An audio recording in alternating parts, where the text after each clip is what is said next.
Now we're good. Yeah, but Kick doesn't have talk show and podcast? I typed it in and didn't have it. But you want a real audience on Kick, just type in gambling. Yeah. To be fair, I could do that. I do get... No, you don't want to get tagged. I mean, I guess I could place a few bets while we're live. Yeah. I'm not really interested, but I mean, I could. And we are live and recording, so that is fantastic. And we're not AI, which is crazy. And we'll see if any of this actually works, and if we have to throw it all away. Okay, You guys go ahead and talk. Oh, okay. All right. We'll do it. I thought I threw a good segue there for AI. Okay, that's good. And like that's right. What are we doing? What is this? I don't know. So what we were talking about before we went live, we were having an interesting conversation about the first music single to hit #1 on the music charts is completely AI, an AI band with AI music, and it's #1 on the country digital charts, I believe. Yeah, and, something like that. The song called "Walk My Walk," and it's there's no human. I don't know if somebody really wrote the lyrics. I don't know enough about the song. I would assume. Like someone maybe wrote the lyrics and put it through an AI generator, and just very interesting time we live in. Like a part of me thinks that is sad for musicians who are trying to make it and musicians who really write their own music. Mm-hmm. However, the other side of me is like, how long have these artists been using this technology before we got our hands on it? #1. #2, they fed us slop for 25, 30 years. Easy. Most music and entertainment has been garbage. Not all of it, but most of it. When the last time we had a Led Zeppelin or an Elvis or a Frank Sinatra or like real, rap in the early 2000s hit its peak with Eminem and Dre and all those guys. When have we had real genre-defining artists in the music industry? They've fed us slop on these, So of course the general public, to me, is going to consume something that just kind of regurgitates what we've been fed for so long. I don't have an opinion on the song because I only listened to it once, but it wasn't bad. Mm-hmm. It was just I didn't think it was bad either. Yeah. It's a catchy, a little bit emotional country tune about I do shit my way, bro. And I think it's crazy. But I just feel sad because I feel for the people who are trying, who go to Nashville, who stay and work those bars till 2:00 in the morning trying to get somebody to listen to their hit single. But on the flip side, I don't believe for 1 second an artist like Taylor Swift is popping out an album every 6 months and wrote all those songs. Right. Bullshit. To me, I'm not saying even if it wasn't AI, I mean, a lot of those high-end pop people most of their songs was written by like a team of 10 other writers. Yeah, it was like and then they would put Taylor Swift would put like, I think the word yes should be put in that sentence, and they would put co-written by Taylor Swift, and it was like bullshit. Well, Elvis didn't write his own songs. Yeah, Elvis doesn't have a writing credit to his songs. So, but obviously he was a genre-defining performer and voice. But I think in today's day, I think if an artist is looking for a catchy tune, say they wrote a nice poem, and they're like, we can make this into a pop song. They're running it through these filters. I think, oh, that one's good. Let's use that one. Let's use that. Maybe they perform the music for real. Like they have a real band or real, guitarist in the studio. Let's do that hook. We like that hook. There's no way they weren't using this shit before us, before the general public. Oh yeah. I mean, I think they just figured out we're not going to make as much money on music anymore. So let's sell it to the general public for $20 a month. They can generate their own music. Mm-hmm. That's what I say. I mean, I could be wrong, but well, I mean, I'm just thinking like, so now instead of paying an artist to consistently make my thumbnails, I use ChatGPT. Grok. Yeah. Grok, I have had issues with Grok and thumbnail images. It still doesn't. Of course, I'm using the free version of Grok, but I'm also using the free version of ChatGPT. And ChatGPT will nail what I'm at, like within like one prompt. maybe 2 max. Grok, it is like I am fighting this bitch, and it'll still give me the weirdest. Yeah, it comes up with weird shit sometimes. Yeah, like I got 6 fingers, or like the belt, it always when I tell it to say something, like Ply Rock Nation presents, it comes up with gibberish. Mm-hmm. Like it actually doesn't write what I told it to write. I think Grok is super stronger in other areas. Yes. Conversation with Grok about law, history, like those type of things when I'm going back and forth with Grok, when I'm like, trying to work on a business strategy or something like that. I think it's good there, but you are correct. You guys are correct. Like the image part of it, I know Elon's always trying to push the image part. Like, look what this thing just did. I'm like, yeah for you. Yeah. Like, not for us. It does that for us. Well, I'll give you an example. So 2 podcasts ago, 2 podcasts ago, we did a Halloween candy tier list. And I wanted it to be candy bars kind of fighting with each other. Huh? Yeah. Yeah. Where was I? Not there yet. Damn. And baby. yeah, I know, right? And I tried to do it through Grok, and it kept doing the weirdest. It had like Girl Scouts yelling at each other with like peanuts on tables in front of them. It would just do the, and then I did one prompt on ChatGPT, exact same one I entered into Grok, and it was perfect. A good one. It gave me like these like candy bars with like Kit Kat and Reese's and stuff on it, like in a war with helmets and guns, like facing each other, making it look. And I was like, perfect. But the main reason I wanted to put that up was you used to have to pay an artist or somebody or you had to know to do it yourself. And it took hours. And it took me maybe 15, 20, well, I don't know, maybe 30 minutes after. Yeah, but now that you know how to do it, take you 5. Yeah. It takes way less time. And I just I get why, because like when we talk about cutting clips, the clips that I use are AI, like I use, I don't remember what it is. Not open. What do you like? Opus. Opus, yes. Opus clips. Nice. And it does a great job of, I mean, I still have to go in and tweak some stuff sometimes, sometimes the wording it chooses is a little off, and I'll tweak this, tweak that, but like 90%, it saves me hours. We're talking 5 to plus hours if I had to go through, find this clip, write in the hashtags, write in what the terminology is for each post. You know what I mean? It just And so I think as far as that's concerned, I don't mind a little bit of AI, but that does cost jobs, because that used to be a thing, right? You had to pay an editor, and you had to have somebody who was willing to go through and watch your entire podcast and go through the clips and tweak it and do this, that, and the other. And it's like, I still don't know if it's quite as good as having someone like a Whips for Tim the Tap Man that understands the community, understands what's exactly what'll hit. You know what I mean? And they can really tweak it perfectly. It's probably not that. For someone starting out, exactly, it gets the job Tim done. the Tap Man, I think it's going to make the jobs like the entry level, like lower. The problem is the top tier editors and the top tier people who do these things are going to be just fine. Yeah. But the lower level people who are trying to become video editors and trying to become graphic artists, it's short-term gain for that industry, but they're destroying the talent pool that was going to take over for them or move up. Mm-hmm. So that's the problem, right? So Tim the Tap Man's guy, he's good. He knows what he's doing. Tim pays him. He's already established. He's doing his thing. But the person who was on Fiverr, I think it was called Fiverr, where we used to get our emotes and shit. Yeah, that's what I was thinking. Right? Of, yeah. Fiverr, that's where I got it. Yeah, they're dead in the water. Yeah, dead in the water. It's over. I mean, just the other day, I saw a news article which they called out because they figured out it was written by AI. Yep. There's been a few like journalists who have used AI to do their, and they're obviously the skunkiest of human beings on the planet anyway, most of them. So they're not. I don't know. It's hard because I think some of these people deserve what's coming. Well, yeah, I agree, but I think you said the top end jobs are safe. I think you're right now. If we stopped AI production right now, like let's say we're like, hey, AI has hit the point we need. It enhances our humans, we'd be fine.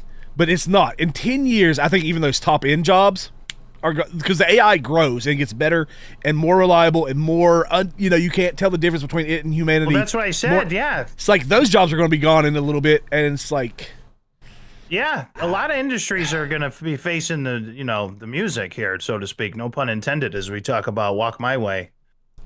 the first AI hit. Yeah. I mean, listen, I jumped in on this a couple of months ago. I was like watching it, and I'm like, I started playing around with it. I got 3 albums already on Spotify, and checks are being mailed. Like, I figured out how to do it. My audience likes it. In terms of I write songs for them. I write funny songs that they get in the context of the show that I do. I'm no longer, I own it all. I copyright protected all of it for myself. I no longer have to worry about using Motley Crue or the other thing I used when I was smaller. No more copyright strikes for me. I own this shit. And I can emulate the, what do you call it? I can emulate the environment of the show. And then I saw this Walk My Way thing hit. And then I was like, well, I better start writing generic songs too for a general audience, not just a ply rock focused audience.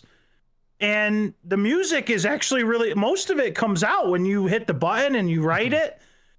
It's pretty good, man. It's studied all the music that's ever fucking happened, and it spits out like what it thinks human psychology wants to hear. It's basically doing Tommy Mottola's job, who used to run Sony Music Entertainment, was the big producer in the 90s. And he would have to listen to everything the artist did, right? And he'd go, that's the single, publish those 2. That's basically AI knows that rhythm, and it spits out 8 out of 10 times. You're like, shit, that could be a hit on the radio. It just knows. I'm not wrong. I mean, if you listen to him. You want an example of bad AI? Apparently, I need to put mods on my Kick stream because I have 2 followers, and one of them needs it. So in Kick, I have @BridgeOren. Would you like many viewers? Let's make you popular. Oh yeah, the Russian bots. Yes, I was like talking about bad AI, and I don't know how to edit it through Streamlabs yet, so I can't even delete it. I'm just it's going to be there for a while. If you're in Streamlabs, you can click on the name. I believe there'd be a ban button there or whatever if you're trying to get rid of it. No? Okay. Oh, wait. Don't fuck with it. Don't break it if I'm not. But I'm just telling you what I have to do sometimes. Maybe I can mute them? Oh, well. I think there's a ban. Don't mess with it now. You don't want to break your stream right now. It doesn't matter. There's literally no one else watching, I don't think. So, no, what I'm saying is, have it ready for the future because you don't want to get hate rated. You don't want to get botted out of existence. I'll have to figure out. Yeah. So. Anyway, I just, it's funny, real time example of the bad AI, right? Well, because my dad gets that all the time on his phone. Yeah, I get it all the time too. I block so many numbers. Oh, and so yeah. many, and they still, they just call back in 10 minutes from a different number. Line. And it's. Well, you don't even they call from the same number. You can just use an app to change the phone number on caller ID. So they're just I get calls all the time, and it's the same shit. It's always, right now, it's a personal loan offer I always get. I don't even answer the phone. Google answers the phone. You think they'd figure it out? My dad gets Medicare and Medicaid. Like, are you ready for Medicare, Medicaid, blah, blah, blah? We could make everything better. He's like, no, I've got good insurance. I'm happy with what I got. Please leave me alone. He answers them? He used to. Well, no, he still does. He still... No, I had to get to... I think in his mind... I know he knows they're not real people now. I've trained him to understand that this is AI. You can tell it's an AI voice. But he still, talks to them and hopes that someone on the other end hearing the recording will very kind of him. I'm like, Dad, they're not going to. He's like, well, I wish you'd quit calling me. I've already told you multiple times I don't want them. I'm like, Dad, they don't care. Well, no, sometimes I tell my dad, say yes all the way to where they get you a real person. Because if you say yes and they think they're going to make a sale, they'll give you a real person. Here's where my dad's mentality is. He'll get all the way to that point and then he'll be like, so, it's always some Indian dude whose name is Joshua. And all this is Joshua. And he's like, Joshua, are you an honest person? I'm like, no, Dad, they're not. Because he's like, he tries to appeal to their good humanity. I'm like, you are applying your brain and how you would deal with this to the. No, they're not. That's why they're making this call. They are bad people. How do you not make your dad a superstar on YouTube or TikTok with these phone calls? He's so nice. Yeah. Oh my God, dude. Do you know how the audience would be for you too if you said, "This is my dad trying to talk to a telemarketer"? Yeah, they would go crazy if he. Do you have time to talk about Jesus or son? The level of viewership I think you would get from that. It's not a bad idea. I'd have to figure out how to make that work. I'd have to figure out how to get him on stream, but you're not wrong. That would be interesting. If he's honestly with a good heart talking to them, like, are you an honest person? Oh my God. I've called you guys multiple times trying to ask you to, he'll have a full on, like, genuine, like, trying to, like, convince this person morally to put him on the take him off their list. I'm like, Dad, what I've told him what I say he should do is just pull them as long as he can. Waste as much of their actual paid human. So they don't bother somebody else. Yeah. Well, and eventually for the company, the cost won't be there, right? Because right now he talks bad to him, and then the AI cuts off, so he never even talks to a person. He doesn't waste their time, so they don't lose any money. You have to make it a financial decision for them that it's cheaper for us to just take this number off of our list. You have to just make it sound like you're going to do it and take it all the way to the final step, and then be like, and let them know I'm going to keep doing this and wasting your employee's time and your money that you're paying the employee until you take me off the list. But he's too nice. I have to. Like when he goes and tries to get he's been trying to remortgage the home. And refinance. Yeah, refinance. That's what I meant. Refinance the home, and I have to really get, I kind of feel like I need to be there to make sure, because there's been some people that have been a little, mortgage brokers. You got to find one you can trust. Yeah, some of them are snake oil salesmen. Yeah, a lot of them. But anyway, I didn't mean to get us that far. I just thought what it was a tangent. Funny. Yeah. Let me ask. Okay, so we're talking about one thing we did want to talk about, and this is actually the initial topic that I was hoping to cover. Went out was let's talk about the new Steam Machine X, which goes back to the Xboxes, because I know a lot of people have said they think this is Steam is going to just kill the new Xbox, right? Because it's now the new Xbox is basically a gaming PC. The Steam Machine is basically a gaming PC that's going to be for your TV. I don't know. One, what do you think a good price point would be? Where do you think because I've seen a poll online where people think a solid price point would be for the Steam Machine. Do you think it'll be more popular than the first one? The first one kind of struggled. I'm wondering if they have taken what do you mean that. The first one? Do you mean the Steam Deck? Yes, the Steam. The Steam Machine. There was a Steam Machine. I had the original. Yeah, so back in 2017 when I started streaming, the PC that I used to stream my show back in the beginning was an Alienware Steam Box, it was called. And it was Steam trying to compete with PlayStation 4 and Xbox One. And they came out with this little black, remember it had a little alien on the front, and it was a little, and they had two versions of it. They had an i3 and an i5, and then one of them had more memory or whatever. And I remember them being, I think, $400 or $500, depending on which version you picked. And that had a partition in it, and it used Steam Big Picture mode for your video games, if you guys are familiar with that. Yeah. And then it had a partition on it with Windows, what was it, 8 back then? 8, I think it was Windows 8.1. It was Windows 8 was on the other side of that computer, so depending on how you logged in, you could either log into Steam and go to your games, or you could log into Windows and go to keyboard, mouse, do your work or whatever. Which I think is what Xbox is going to try to do. They said they would have Windows capabilities on it. So I think they're trying to do almost exactly what that is. They're just doing it through using their Xbox UI instead of the Steam. Yes. And so my understanding of the new Steam box, the new Steam hardware, is it will be partitioned as well, kind of, but it has the ability for you to put Windows 11 on it. It does not come with Windows 11. It comes with Steam's OS software, which Windows is very afraid of. When they have their own operating system, which I believe works off of the framework of Linux. Linux, yep. And it's very intuitive, and a lot of people like the new Steam OS that they've been working on. So, but you can put Windows 11 on it. You're going to have to buy it or figure it out or whatever. So I just learned about this the other day. I saw their announcement through IGN, which I usually don't partake in any IGN anything, but I saw the video and I was like, I bet you that thing's going to be $599. That's their price. I think that's about so they had three prices. It was What would you be? I think the question was, what would you be willing to pay for it? Or what do you think would be a good price for it? It was something along those lines. One was 500, one was 800, and then one was like 1,000 plus.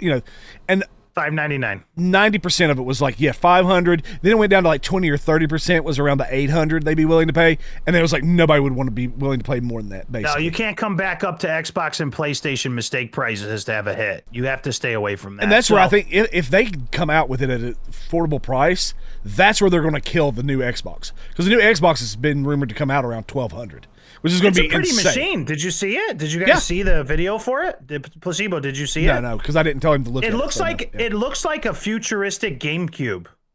Yeah. Like, remember the Nintendo GameCube? I loved the GameCube. Yeah, so it has this like LED plate on the front that changes colors completely depending on what you're doing or what you program it to.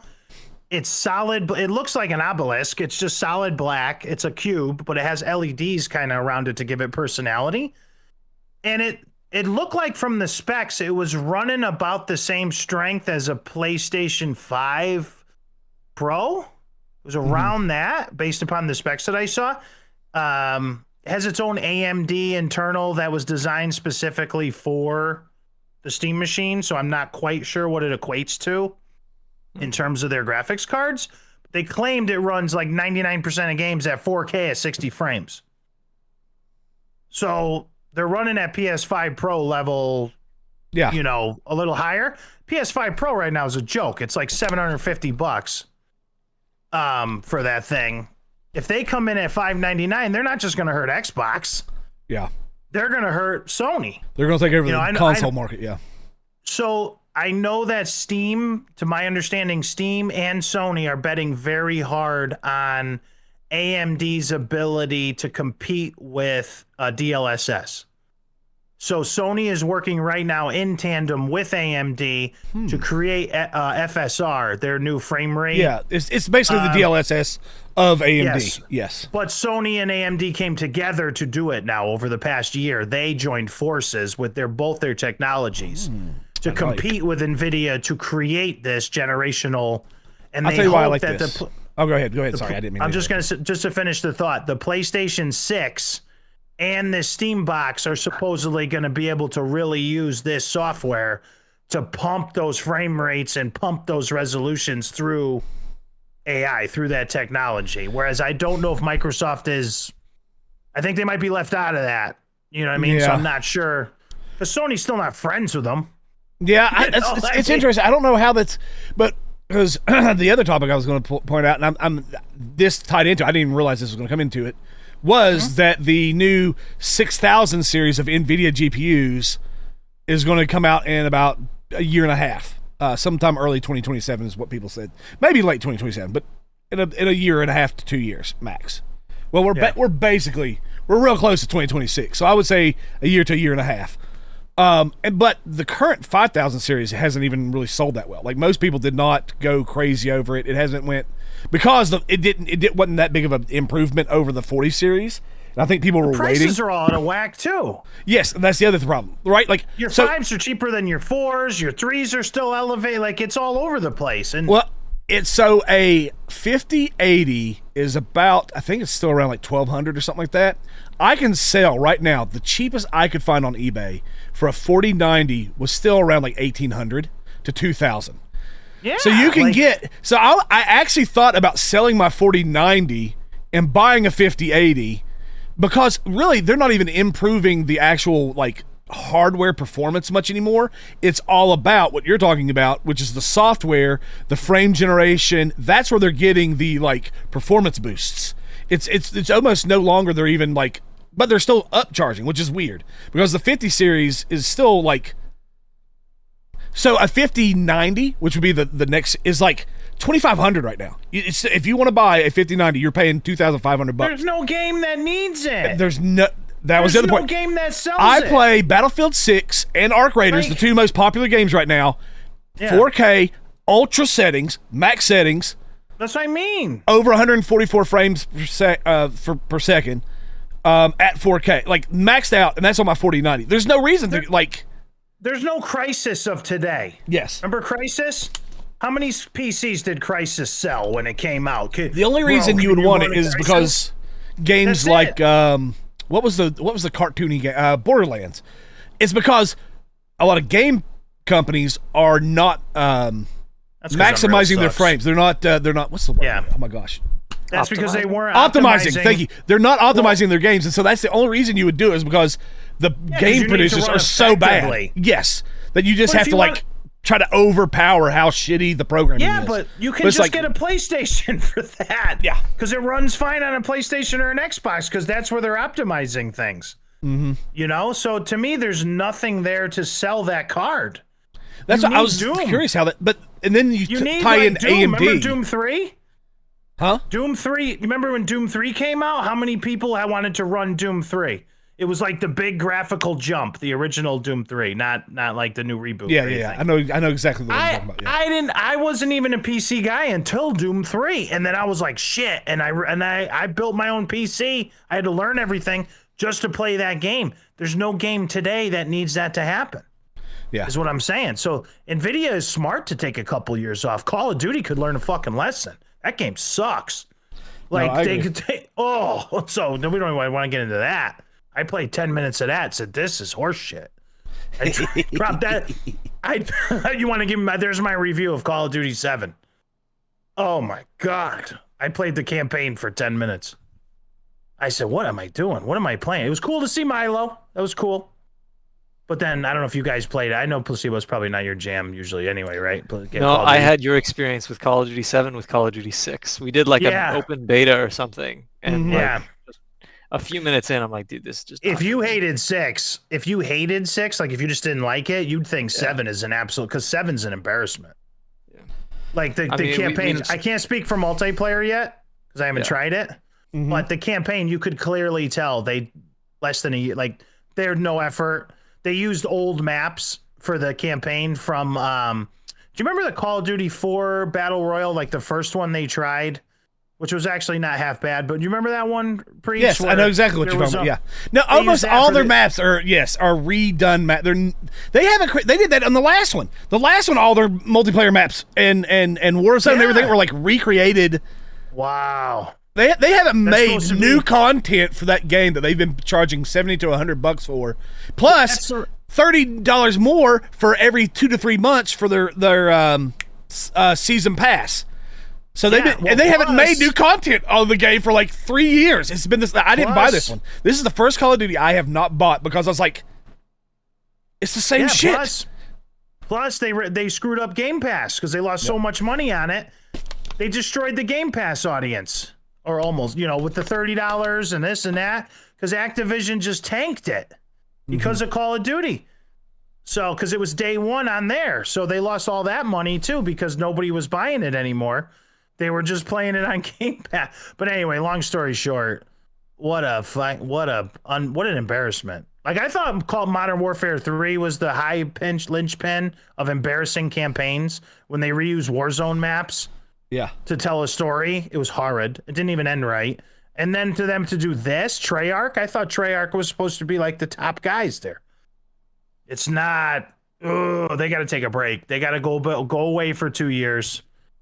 They're Guitar Heroing Call of Duty. Yeah. Is what they're doing.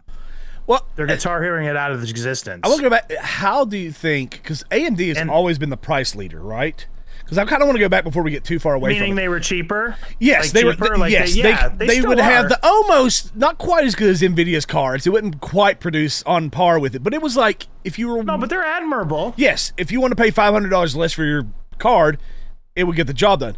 If they get this technology and they're actually working with Sony to make the technology actually on par, I would love it because somebody needed to actually compete with NVIDIA because NVIDIA's obviously gone.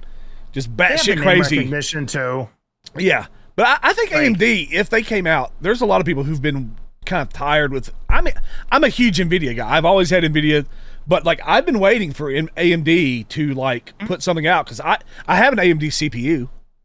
I've moved on from Intel because they say that you guys know it links, right? So if you have the right CPU and the right graphics card, they designed it to work in tandem where they help each other. Yep. With VRAM and everything else. So if you have an AMD, which I've always preferred AMD chips to Intel chips. Yeah. Myself. I used to do Intel for a long time until they just started. I mean, they shit the bed so bad for multiple generations, where like they had to go back in because they were so easily hacked, and then they had to like, they basically had to shut down some of the performance. So like they would advertise when you bought it, this is how good it performed, but then they were like super vulnerable, and they would put in a patch later that lowered that, like to keep it from getting easily hacked, that would then lower the performance, so you weren't even getting what you're paid for. And at that point in time, like AMD started actually matching the performance of Intel for gaming, and so that's when I switched over. And I haven't, it's been so much smoother, so many less like I've actually had less issues with games having like computer issues and some sort of weird, it just doesn't want to work on your PC since I switched over to using AMD CPU. And so if AMD comes out with an even close to comparable like GPU, I'm tossing NVIDIA out. Like the 9000 series XT. Yeah, it doesn't quite match what NVIDIA can do with their, but it's not bad. For the price. Listen, when my son's rocking a 6700 XT, and I put that in his computer, $400 graphics card. He's ultra high end Fortnite, 120 plus frames, easy for him. I mean, that's what he wants. But he played Doom on ultra high settings and got above 60 the entire time. He beat Doom the Dark Ages. I watched his frame rate counts. So, and that's on a 6700 XT, which is their lower level, or mid, I should say. Yeah, it's not the 69, cards. Whatever. Yeah. But that's what I'm saying. So, I think if they come out with one that's even on par, I think they destroy NVIDIA in the game. Like, I think a lot of people who have NVIDIA right now would be willing to immediately shift over if it's... Competition is good. Wake NVIDIA up.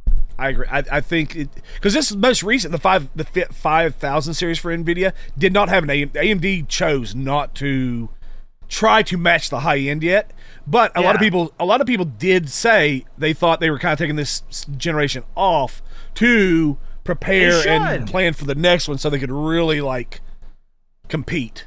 The other problem is the software developers they're not developing. Well, first of all, we can argue all day long about the slop they're developing generally, but they're not developing. There's no game to be like, you need the best graphics. This is it. There's no braggers game. There's no Pearl Harbor Blu-ray for like Pearl Harbor. The movie sucked, but we all bought it so we could show off our 5.1 surround sounds from Walmart when we were younger. Like, oh, listen to the planes, listen to this, listen to that, because they had the best sound design of all time. So Pearl Harbor was that tech game that you could brag, or movie that you could brag. There's nothing today like that.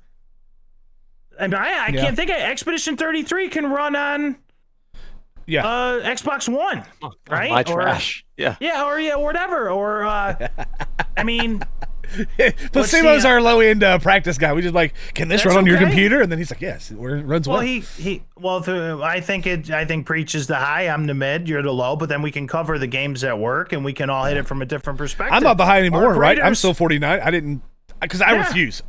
For like a 5-10% boost. I'm not paying $2,600. I refuse. Screw you, NVIDIA. Sorry. Yeah, there's a limit to everybody's hobby, and they've pushed it till they could find it, and now they're finding it, and they'll come back. They're gonna have to come back if they want their core audience back. All these, in my opinion, all these video game tech companies, from the hardware to the software, have started to really price out people from getting into the hobby of video games. And that is very dangerous. And they need to dial it back with the pricing. They need to dial it back with the stupid messages they put in their games that turn people off. They need to really focus on, for a while, making the customer happy and providing a product to get the 12-year-old, 14-year-old, 16-year-old kids to want to check it out and to want to build their own computer or want to get a PlayStation or an Xbox or want to. I saw for whatever everybody says. I went to Target today and I had to get a few things at Target, which don't hold that against me. But I had to go for a few minutes. But I saw a pile of Nintendo Switch 2s. French communist. Go ahead. Yeah, no, I've never seen a pile of Switches back in the day when those things were flying off the shelves. there was a legit, full, almost untouched pile of Nintendo Switch 2s, and I looked down at the price. $449 for a glorified 6-year-old PS4.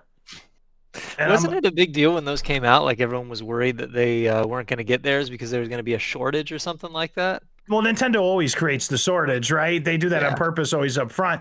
Now, I don't think that I could be wrong, but anecdotally, I'm saying that wrong. Sorry. To see a pile of those in a Target right before Thanksgiving. Okay. How many people are really buying this? Yeah. Who haven't already? You're always going to get your day oneers, right? Right. Early adopters. You're always, like when a movie comes out, like Fantastic Four over the summer, the first week. Oh my God, it made 80 million. This is a big hit. Second week drops off 70% because you got your fans out of the way, and then boom, nobody else cares. And if your fan base is dwindling, you're in trouble. So same thing with that Switch 2. I looked over at the games are $80. Like Mario Kart, $79.99. First of all, people have to work for a living and put food on the table for their families. You're gonna drop $550 on some old ass tech and Mario Kart? Right. To me, that's crazy. Well, that's what I was gonna say. I remember this. Want it. When it first came out, people were like, "Oh, those prices are crazy." And it actually sold really well day one. You always have those but people. That was because it had the the hardcore, and like you said, they always create a shortage. So it like sold well for day one because it had the people who were going to buy it. Even if Nintendo was like, "Here's 10,000, it's going to be $1,000 for this shitty console, and it's $100 a game," they still would have bought it, right? Like they can't help themselves. Yeah. But I think what you're saying is right. Over the life of it, a lot of these games are a lot of people. I think when I think of Nintendo, I think it's the platform that you play with. Like you have your grandparents on it playing it, you have your children play it. You know what I mean? It's one that's what it was supposed to be. And that's why you can't be overpriced, right? Because didn't Nintendo start as a carnival company? Man, Did they start? Gosh, they started originally cameras. It was like cameras too. They did something with like video cameras. It was something with family entertainment before they got to the Nintendo Entertainment System and arcade machines. But they have a core dedicated base of people who will fucking pay anything for anything they release. Just like the 5 people left on the planet who defended Xbox Game Pass going up to $30. Just like everybody who defends Sony when Sony does something stupid like PlayStation 3. Yeah, I don't know anybody when like it that, first came out. Yeah, well, I was guilty of it. I'm teasing. I was guilty of it, so I get it. I get the mentality because I recovered from that mentality. I'm proud of you too. Is what I'm saying, but also, thank you for the virtual hug. No touchies. I saw an interesting article that kind of piggybacks off that yesterday. 2 days ago. Sony PlayStation 5. Okay. Just the PlayStation 5 from day one to a couple days ago. The combined sales of the PlayStation 5 have outsold Xbox 360, Xbox One, and Xbox Series S and X. If you add them all together. Mm-hmm. So PlayStation 5. I thought that was wow, man. Not Nintendo, obviously. But Xbox just shut themselves. They had something going into because they don't want to be a hardware company. Yes, they shifted out, and they are clearly. Clearly they're like, we're going Sega. We're done. They're going the way of Sega. Just admit it. That's what I was like, dude, just admit it. You don't want us. I haven't turned on my Xbox in 6 months. Until Call of Duty 7, I tried it. Just to I downloaded 223 gigs, by the way, for that fucking game. Yeah. Well, who's programming this shit? Yeah, that's it. Well, okay. I actually know why this is. They've explained why this happens. Oh, good for They are still using the same code that they were using like over a decade ago. It was like 5 or 6 different Call of Duties back. Like Skyrim. They just been building. They just keep trying to build on top of it. That's why it's like every time they release an update, it screws everything up, and everybody like the game fucks up for like a week or two. Is because it's the oldest code in the world, and they just keep trying to tag on top of it and pile more and more on top of it instead of creating something different and new that they can start over from fresh. Take a year off, and that's why it's 236 gigs for a game. Like That's insane. Like a game like Ark, which is a fairly large game with lots of 4K. It's not even. It's like when you say 80 Ark, gigs you're or talking something. Ark Raiders. Ark Raiders, yes. Okay, because there is an Ark. That's why I'm asking. No, I mean Ark Raiders. I'm sorry. One? Ark, okay. Sorry, okay. Ark Raiders. A game like Ark Raiders that just came out, still big, huge maps. 40 gigs, I think. Yeah, it's. There's no need for a game like Call of Duty. It's just no need. There's no need for it to be that big. I would also say Ark Raiders is one of the few Unreal Engine 5 games that I've played. Expedition 33 as well. That both of those were very smooth. Yep. So maybe they should give lessons to these other assholes, like Gearbox and these other people who used Unreal Engine 5 where the game runs like shit. Because for some reason, Unreal Engine 5 has a horrible reputation on the internet, especially on Steam. Yeah. For their games just being janky as hell. And well, that's my point. For some reason, these two companies... Yeah, that's what I was going to say. Why have the two smaller companies with less people to put time into it have figured out how to make that engine purr, and they figured out how to make it work. It looks, I mean, if you can turn up, I do. So we're talking about the high end. I turned up everything I could on, except for like motion blur and bullshit that you don't want in your game anyway. Motion blur. Yeah. That should never just fucking turn that. It should come turned off. If you want to win, turn it off. If you want the game to look good, it just doesn't look real. Anyway. Yeah. They've somehow figured out how to get both of those games to run super high end, look shiny. I mean, if Expedition 33 is a visual masterpiece, it is so. Especially if you get into the game, it starts to just like. So's Ark Raiders. Yeah, I think Ark Raiders is still nice. It's not quite on Expedition 33 as far as pure beauty, but it's still for what it is. It's far above and beyond like Call of Duty or some of these other janky ass. But yeah, it's like there's something there that people are just being lazy on the big companies because. Or they're just unqualified. Or they're unqualified. The smaller companies have figured out how to make those games work. But you know what? Hold on. Placebo, what's your thoughts? I think you have said exactly 6 words. So, okay. I didn't want you to feel like we were just every ounce of this is beyond anything I have ever put any effort into knowing about any of this stuff. You know, you're allowed DLSS, this, AMD, NVIDIA. I got nothing. What do you think Voltaire would say about this? Couldn't care less about any of this stuff. I don't know what Voltaire would say about any of this stuff. I have no clue. Immanuel Kant would have no position on. Karl Marx would move all means of productions to one spot. Yeah, there you go. And then make us all, we're all still be on 2060s. That would be the issue. That's true. So I heard an interesting thing about Ark Raiders the other day too when I was on X Twitter.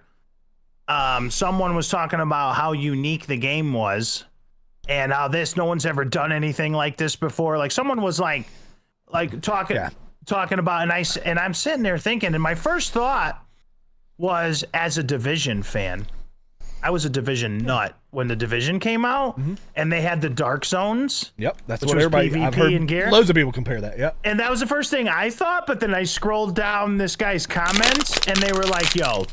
Someone put up a picture of the Division and then put 10-year anniversary, bro. We did this before. Yeah, and that's what it is. It's Tarkov and Division put together. It's exactly what it is. So then I started thinking that's probably why I kind of like this game a lot, because I was a Division nut and like Division 1, Division 2, Division 1 more than Division 2, but both of them like super waiting for Division 3. Like I love that shit, even though Ubisoft's like one of the worst companies on the planet. So I was like, we just need our Division 3. But I was like, man, that's probably why I like Ark Raiders so much. Yeah. The third person searching, the loot, the fighting feels similar, rolling, getting behind cover. Not quite cover based like the Division. Yeah. But like when that game came out last year, remember that? You guys remember that game that Days? There was a game. No, not Days Gone. There was a game that came out that was the most wish-listed game on Steam last year. It was like a zombie apocalypse game, third person, where you had to search places and get loot and survive. And then the game came out, and it was by like a fake Chinese company. Who do you remember that it came out last year? It wasn't Days Gone. It was The Day After Tomorrow or something like that, or tomorrow to the day before. Okay, it was called The Day Before. I don't think I looked into it, but go ahead. It was the #1 wish listed game on Steam in 2023. Like everybody was waiting for this game, and then something came down where they released some gameplay, but then they delayed the game for like 6 months to a year and kept collecting pre-orders. And then people on the internet figured out that the gameplay looked kind of fake. And then when the game came out, it wasn't even like, it was just horrid. Like there was nothing there. Like it was, and then it got canceled like a week later and the apology came up and everything. You don't remember that? Gosh, no, it was a huge controversy a couple years ago. I think it was called The Day Before. And it was a riff. It was a rip on The Division and a zombie apocalypse put together. Oh, I do. Now you're saying this. I absolutely remember a game that was basically, there was like, oh, this is basically The Division. Yeah, it looked gorgeous. Yes. Store. And then they put it out, and it was shit. I know exactly what you're talking about. And you know what? The guy who was running that company refused to admit that the game was trash. He was like, it's all these negative gaming people online. Blah. It was like, no, your game doesn't work. It wasn't even a game. Yeah. It was like one little area, one like block of like a city, like one little block. And the zombies were like, almost looked like Minecraft, and they'd run after you, and the shooting detection didn't even work. Like it was... And then they had to apologize and refund people's money, and Steam took it, like delisted it. It was like but there was like $100 million. Like people had pre-ordered the shit out of this game, which I don't know why people pre-order games anymore. Like that's ridiculous, but that's a whole nother argument. Let me ask you a question about how that works. Cause we're talking about sales, and this is actually a topic I was going to get to. And maybe we can pull Placebo back in a little bit, because we're just going to start talking about like social elements, what influences what. Mm-hmm. So, Tactical Brit wrote this thing where he says, at the end of the day, streamers and creators are no different to the average Joe. They just want to play something fun. And he was trying to make it like, streamers don't actually have this big influence. And I disagree with that. I think that's why Arc Raiders took off. I do think streamers have an impact on sales. When it becomes as popular as it was with streamers... Like, it's not like, if it's like completely overwhelming like Arc Raiders was, where every streamer was playing it, and this game fits streaming because it allows you to create storylines and play along with it, and I can't believe I got killed, I got betrayed. It's 10 minutes, and then you can talk to your chat. It's 10 minutes, get some moments, talk to your chat. And I think that, because I was going to say, like, I do think that streamers have, like... And I don't know that it's good, right? Because I think there's people who play games who aren't streamers who... I guess what I'm saying is streamers have a certain way they play games. All of them. It doesn't matter if it's Tim the Tatman. They all have a way that they play games. And so games that feed into that, whether it's subconscious or not, make them like playing that game more.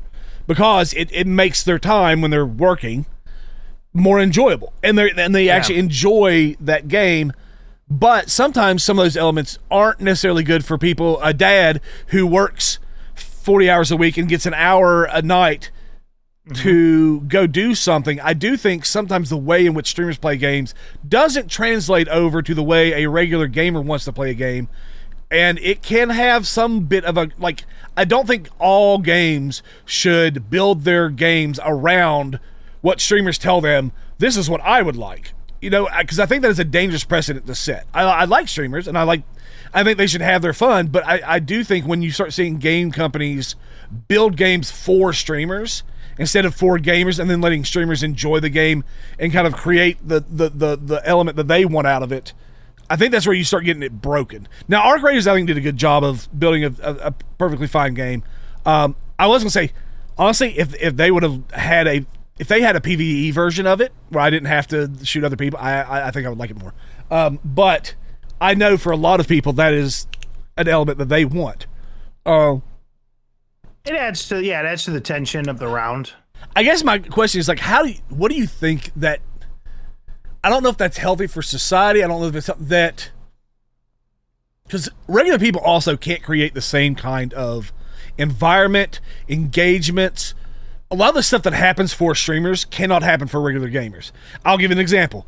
The Burnt Peanut will have people... I love him. Yes, I think he's hilarious. But I just found when he goes down on Arc Raiders, he can go, gentlemen, let's just... And then they're going, Peanut!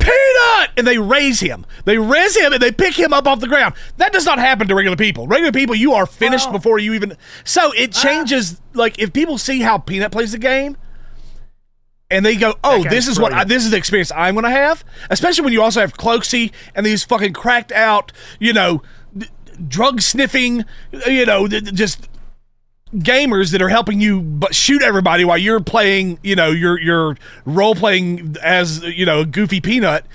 It helps your experience go that way, whereas regular players who are normal ass humans don't get to have that same you know what I mean? It's like, it's just, I don't know, it feels weird to me that I'm going to get back into streaming. That was kind of what I've been talking to Ply about.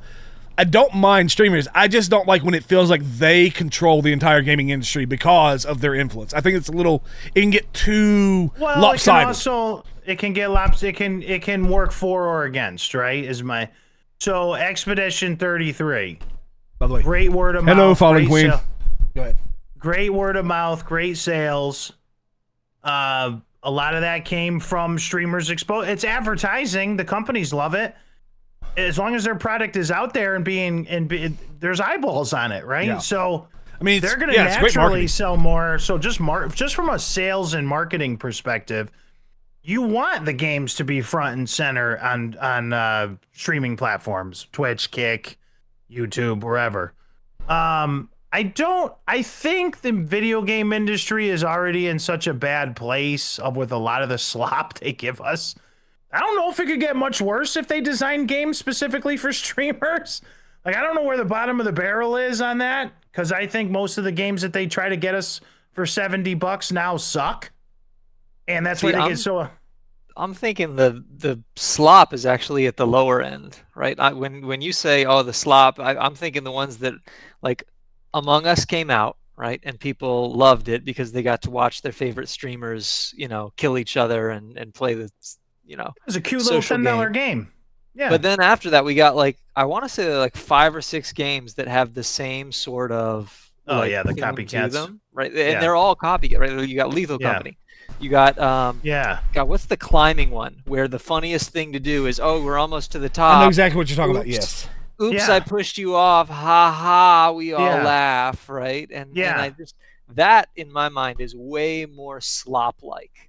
Yeah, but those are slop prices. Those are $10. I guess that's fair. That's true. What I meant was it's called the $70 garbage that they're pushing down our throat, like Call of Duty 7.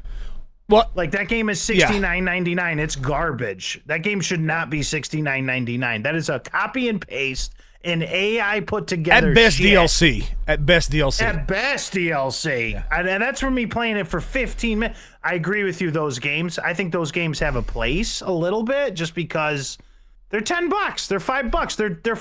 They're $5 below games. Like, you go to the Dollar General, you pick up whatever you just said. And yes, they should be priced accordingly at shit. But the ones that they give us 3 for, the big ones, they've been taking advantage of us for a while. Was just my point. Like, and I think you're right. Some of these games, I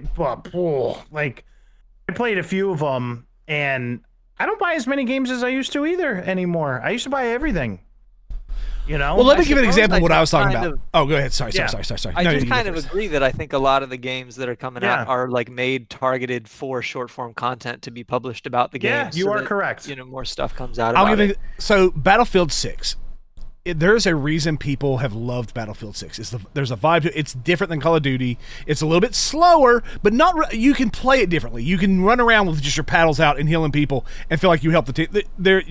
You have to figure out how to take the tanks out, right? Like, it's not Call of Duty. Everything's about, can you slide, cancel, jump, headshot, 360, no scope, right?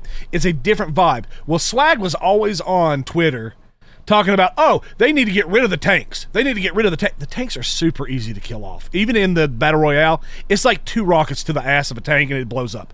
One person can take a tank out. It's not, but he didn't like it because he didn't like to play that. He likes to play a certain class that is very streamer friendly.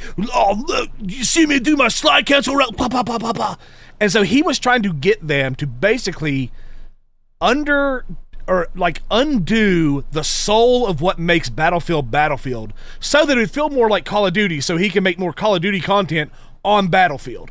And that's where I think it gets dangerous, is when you get streamers going, this isn't what I'm already used to. This doesn't let me make the content I want to make. I want you to change what the game is to fit me, because look at my audience. That's where I get worried about, because now a lot of other people have come out and countered him a little bit, but I do think there was a bit of that where the Call of Duty guys went over and played Battlefield because Call of Duty was dying. And their whole thing was like, oh, this doesn't play the way I like. Yeah. You know, and they were trying to convince Battlefield to like shift what it was at a core foundational level. And I didn't like that, because I was like, no, I think Battlefield should be for people who like Battlefield, and it should feel like a Battlefield game, not like EA Call of Duty, you know. Which it does, right? Yes, so I think they fought it off fairly well. Yeah, so I think EA released how many Battlefields before this one that were, you know, they had to learn their lesson. It took, what, 3 or 4 iterations of Battlefield for a Battlefield fan like yourself. Yeah. I'm not a Battlefield fan, but I don't hate it, but that's not my... But it took, what, 3 or 4 different... How many failures? From Hardline? Yep. Then you had 4, which I don't think... Well, 4 just didn't work, right? That was an issue at the beginning of 4. And then 5, nobody liked. Or not a lot of people liked. And then... Battlefield, even since Bad Company 2, when they released it, it was always janky for the first like couple. Yes. Well, yeah, but no, I remember Bad Company 2. Bro. You would go into a map, and the whole map looked like it got nuked, because like it just loaded, and so all the buildings were already destroyed, et cetera, et cetera. It was always a little janky for the first couple of weeks. That was just kind of like, you knew that's what you're, and then they would fix it, and it was a great game by like month, 2 or so.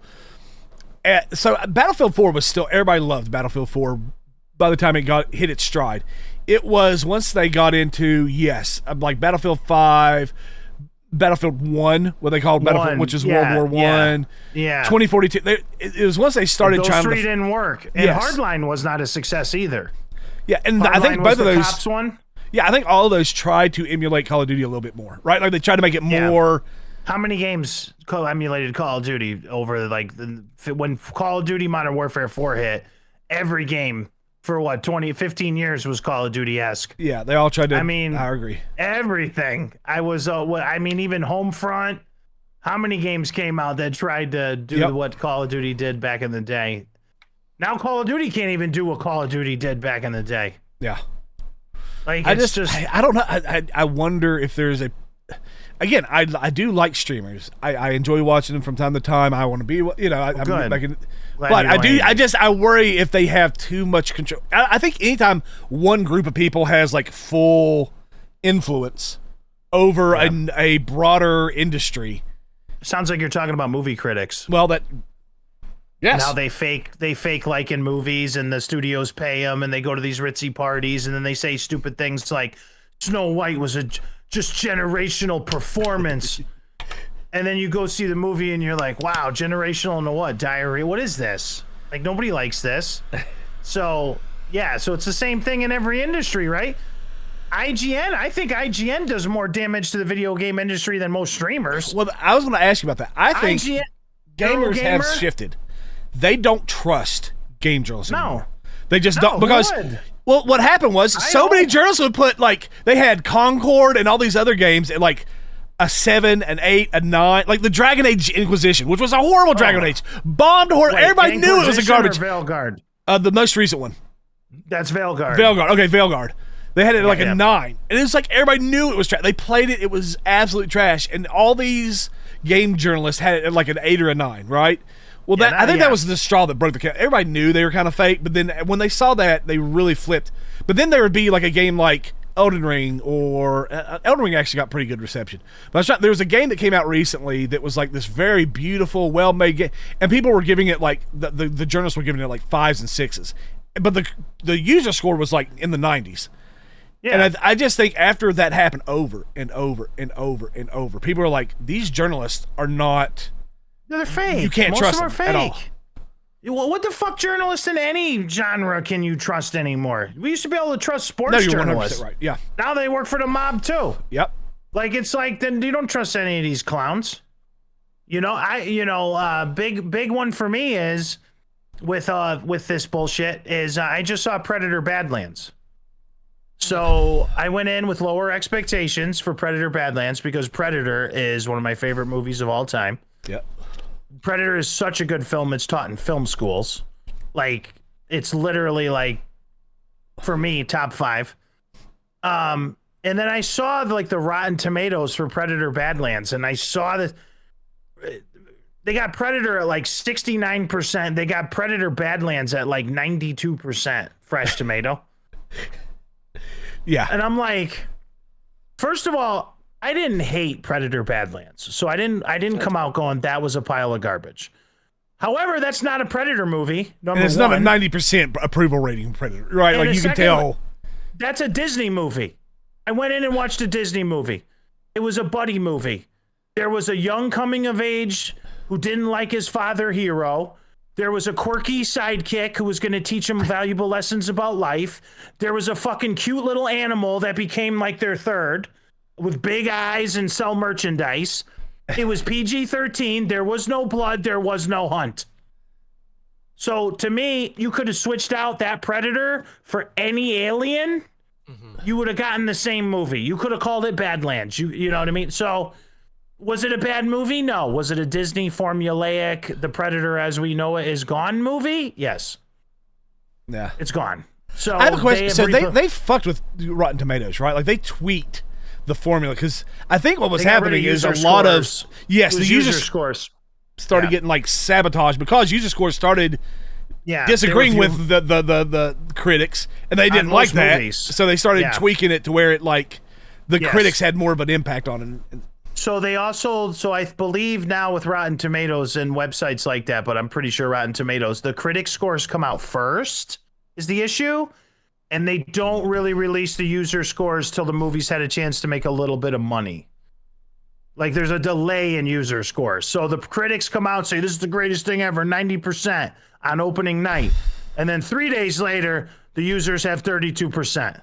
Yeah. So I think what they did was they just kind of like said, well, they can't really suppress what people are voting as much, but they just go, yeah, let's just release that after everybody knows it's a pile of shit. I think they go in, and if there's really strong criticism, don't they delete some comments and some critiques? I just know the rule that they created, I believe, for Snow White.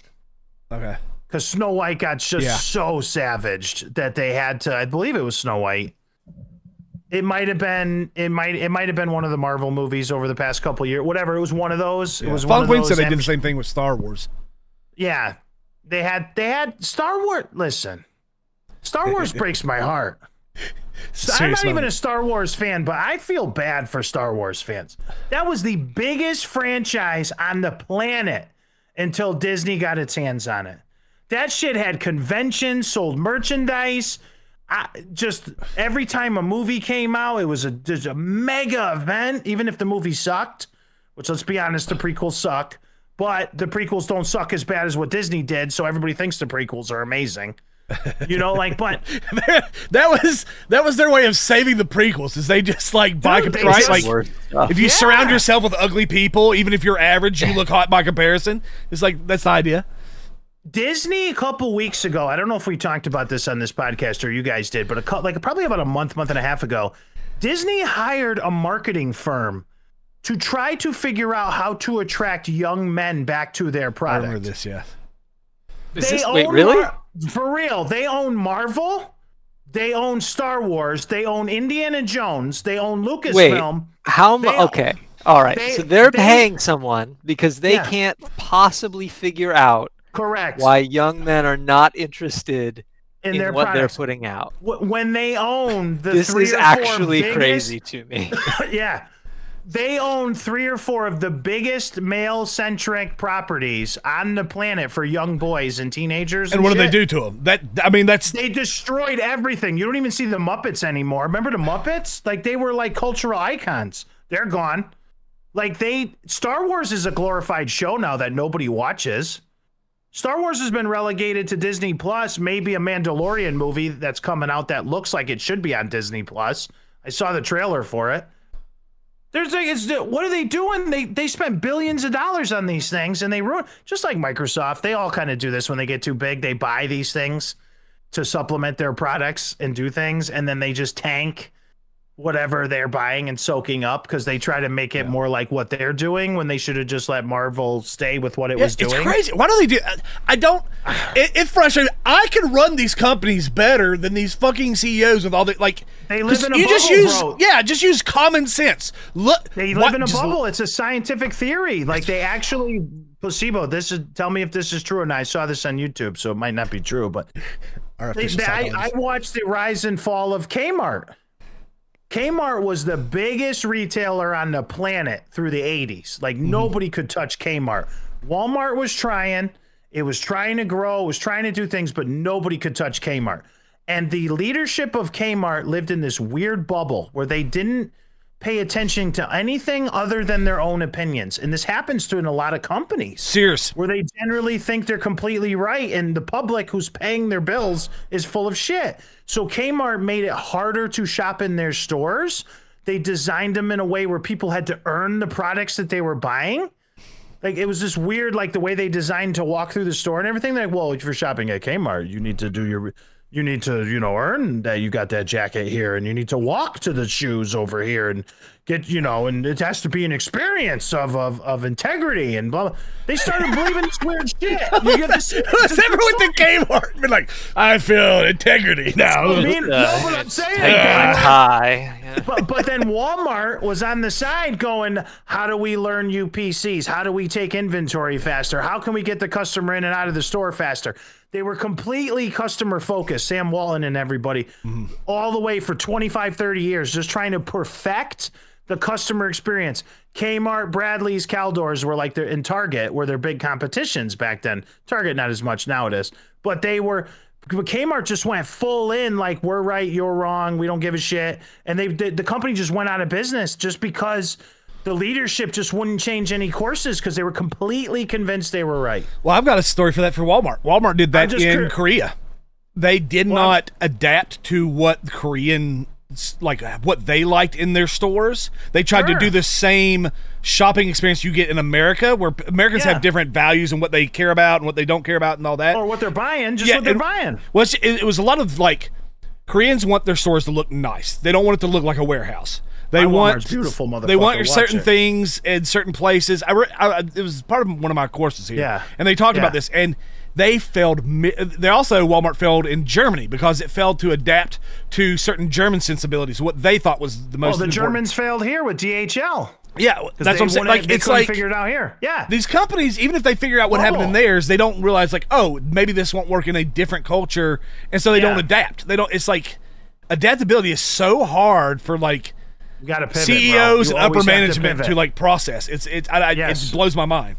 Well, that's why I was curious what Placebo thought about the psychology of it, because there is a real scientific theory behind it. I forgot.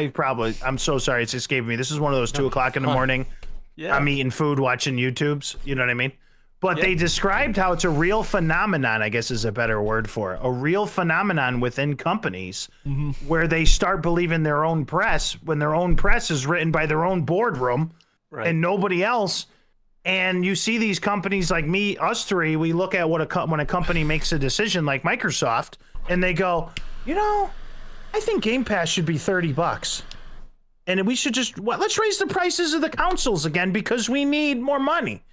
Yeah. Like, anybody else below the top level at Microsoft, nobody was agreeing with that. So they were not asking anybody their opinion. Phil Spencer was just pouring a glass of Chardonnay for whoever else, the guy who runs it. And they were like, let's just make more money. Let's raise their price. Like they have and then they're like, they get surprised. Everybody's pissed. Oh, I thought you guys would all like that. And it's a real phenomenon.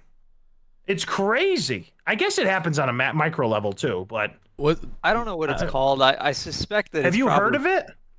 I have heard of what you're talking about. Okay.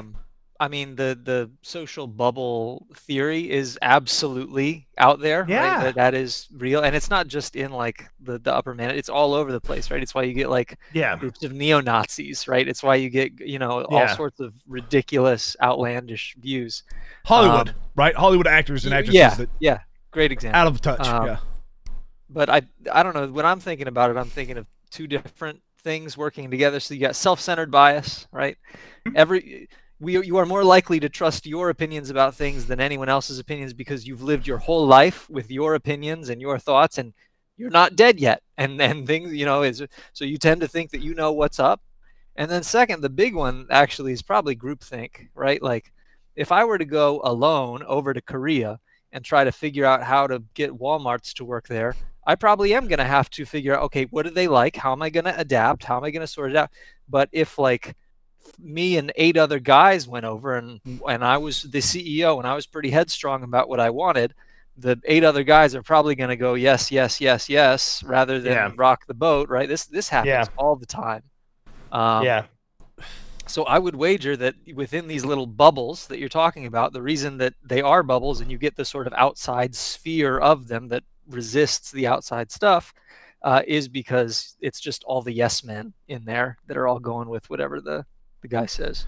It always just seems that that is the precursor to the ultimate, like to the failure, to the crash. Yeah, it's always right before Rome falls apart because they're self-centered and biased, right? They don't protect their borders. They don't take care of their people. They start to believe that they're gods and they're this and they're that, putting lead in their water and all the crazy shit they did. And then there goes the empire. Mm-hmm. It's just like same thing with Disney. Adapt or die. Yeah. And I think Disney, to be fair, I think I think they're trying to adapt somewhat to some of these things. Like they know got the wrong people in position. Well, that's what I'm saying. I don't know if they have the people to do it. That's what I think it is. Correct. Yeah. Correct. But they all did this. The Western video game companies did this too, which they hired way too many underqualified, weird fucking people in these positions. And there's just cancer all over their companies. Well, Sony's firing the shit out of no, it's not so. Square Enix is firing like every Western, like a lot of these Japanese companies push really hard, and then they realize these Western gaming companies basically they were lying. They were telling all these Japanese companies, "Oh, we know what the Western audience wants. Trust us to change your game in a way that it will sell in these big, huge markets." And they're finding out, like, no, the Western markets that like those Japanese games liked them because they were Japanese games, not because they were some new political Western, story. There's a vibe to them. Yeah. There's a vibe that you get when they're authentically. Because this happened with anime, too. Like, a lot of animes have had this happen, where, like, what they've found is a really big problem is the translators are changing what the words that the authors put in there so that it matches their personal, like, sociological, political views instead of the original Japanese. So it's like, it's crazy. Like, one was like, "Oh, I think your butt smells funny." And they're like, "I think the economics of the world are incorrect." It was like just mind-blowingly wrong translations. And so they're kind of having to fight this, like, I've seen a couple people get sued. Like, there's been some translators that got sued because they changed the dialogue and the story so much that it, like, fake news. It undermined what the original Japanese artists who were creating it were saying. And once they found out that it was getting changed that much, they were angry about it. But it's like, I wonder, how did so much? Here's my question for you guys, and we probably need to. How did so many Western entertainment companies, because it's not based off of the consumer, because the consumers are still kind of hold on to very similar ideals and values that they had when the games got popular. How was it that the people who basically gatekeep the shift of content to the consumer get so singularly, like, socially, there's a definite social structure there, or a social, I'm trying to figure out how to do this politically correctly, but you know what I mean? Like, they're trying, they definitely have a very particular view on life and what they want and how they're going to go about it. And how did that become, like, so entrenched in the industry that, like, it's hard to find a game company or a translator or anything along those lines that isn't just completely one side of the spectrum? You know what I mean? It doesn't represent the consumers. The people who create the content do not represent the consumers anymore. Like, it's not balanced where it's a little bit this way, a little bit that way. Sometimes you get both. It's like clearly one element of society has control over this. How did that happen? How did not both sides kind of have one company that, you know what I mean? Like, I feel like there should have been some sort of balance. How did that get so aggressively one-sided? Don't you think it's entrenched like that in like 80 to 90% of industries? including the government. I would say the college system. Because that's Colleges, exactly what I was thinking. Nope, that's exactly what I was. You go to college where all the people are supposed to be smart, and supposed to be where you open your mind to all the ideas. Yes. Yeah. And all the people who are supposed to be smart tend to have a particular outlook. And the smarter you feel you are, the less you feel you have to explain the reasons behind that outlook.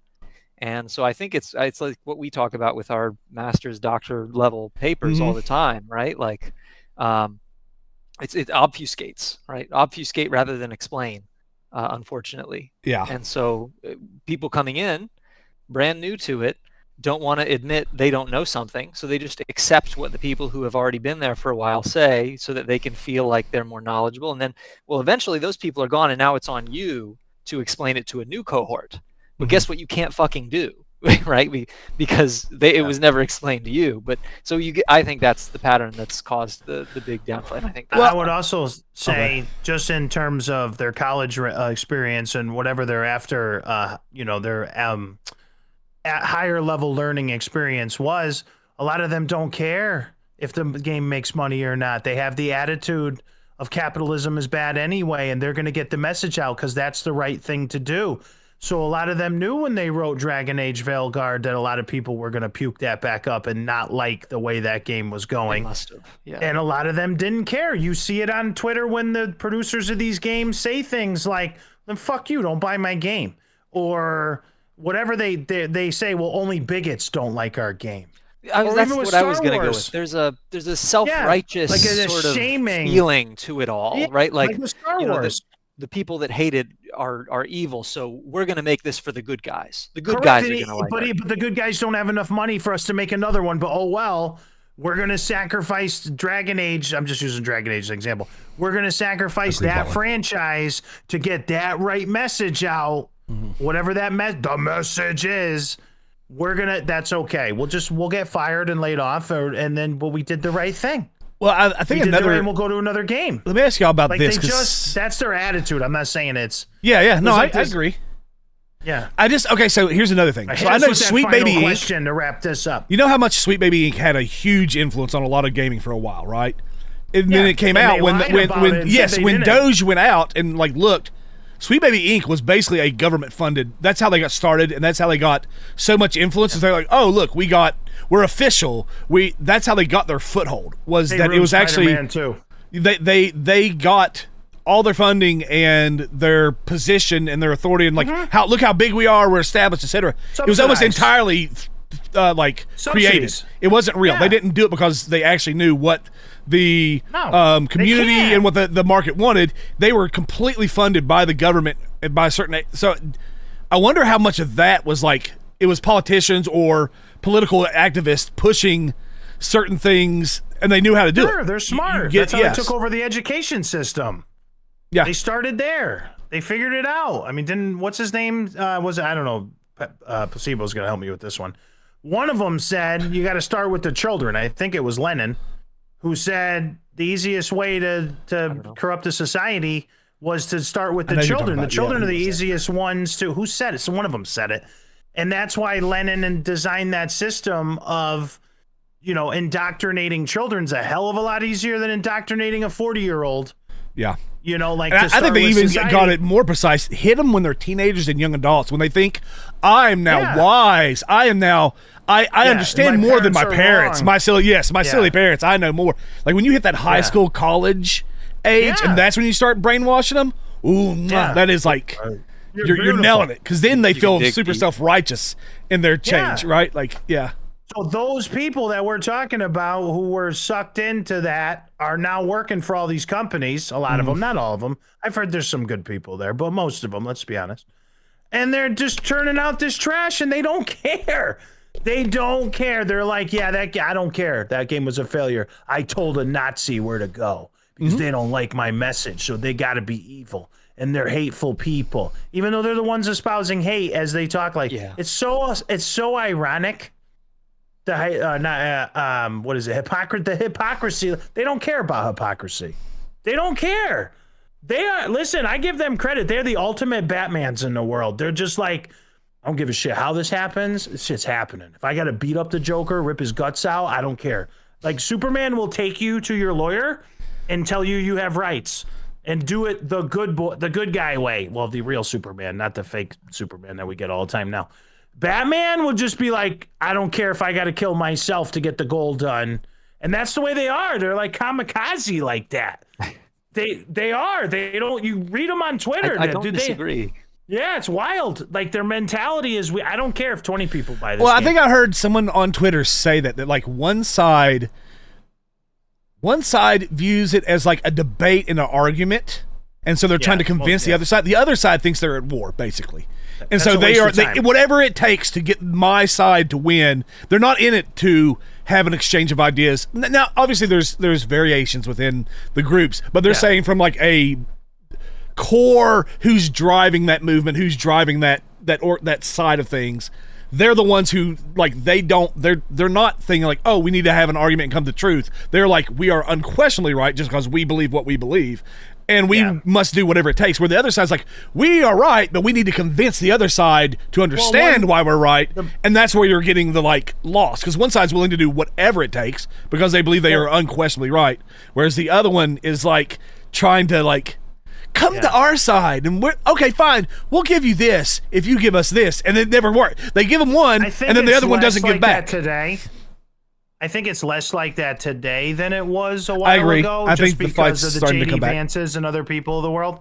However, I will say, generally, not everybody, but generally, one side is operating with a referee, and the other side isn't. So on one side, generally, whatever God you believe in, there is a higher power that controls morality.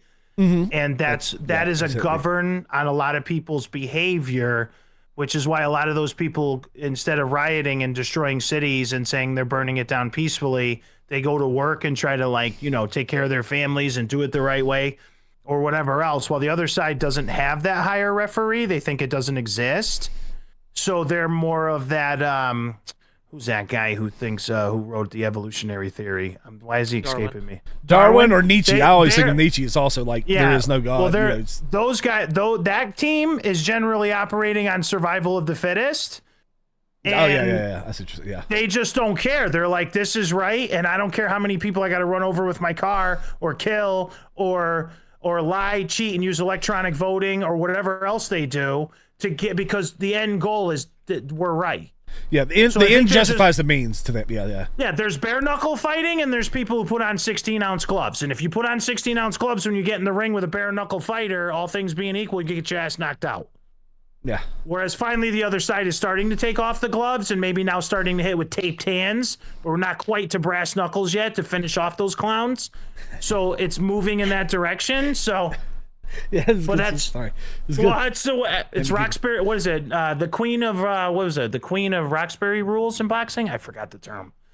When I don't know enough about boxing to help you on this one, bud. There was a term back in the day. It was like gentleman's rules for boxing, and so that evolved into the sport of boxing with the 10 count, don't hit below the belt.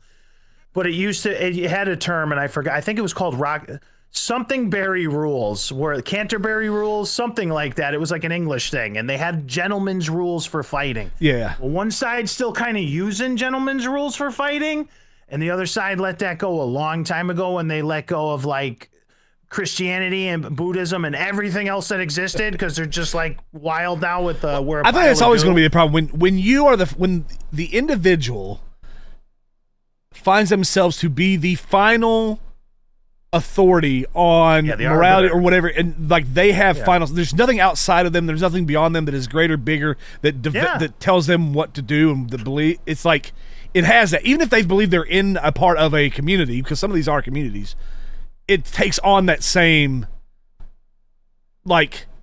It's what do you feel, right? That's where we see the feelings come in, because then feelings start to It's like, yeah, I know that's right, but I don't like the way it feels. So when you like that influences the way we agree with stuff. Like there's people who know darn well that they're wrong, but they just kind of shove it to the side and go because they don't like the way it feels. And I mean, ask a lot of married people.